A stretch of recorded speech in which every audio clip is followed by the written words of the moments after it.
আমার বলা এই 12টি জিনিস সবার থেকে লুকিয়ে করুন। আপনি যা কিনতে চান গোলমাল না করে সেটা কিনে ফেলুন।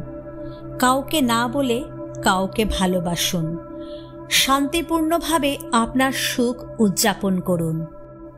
শুধুমাত্র প্রিয় মানুষের সাথে বসবাস করুন। আপনার ক্ষতি গোপন রাখুন এবং নীরবে তা সহ্য করুন।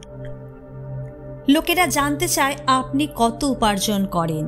আপনার অর্থ যতটা সম্ভব গোপন রাখা আপনার পক্ষে ভালো হবে।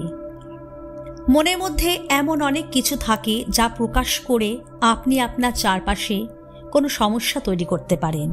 একজন জ্ঞানী ব্যক্তি কেবল সেই চিন্তাগুলি প্রকাশ করেন যা তার স্বার্থে হয়।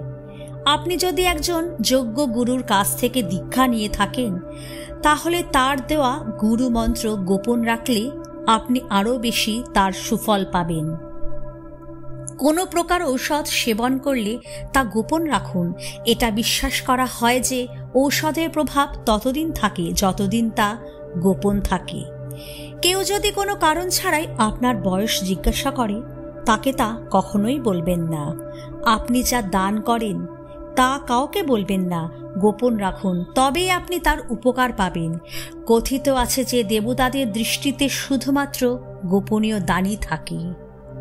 বন্ধুরা, আমার এই ভিডিওটি যদি আপনাদের ভালো লেগে থাকে তাহলে চ্যানেলটি অবশ্যই সাবস্ক্রাইব করবেন এবং লাইক ও শেয়ার অবশ্যই করবেন।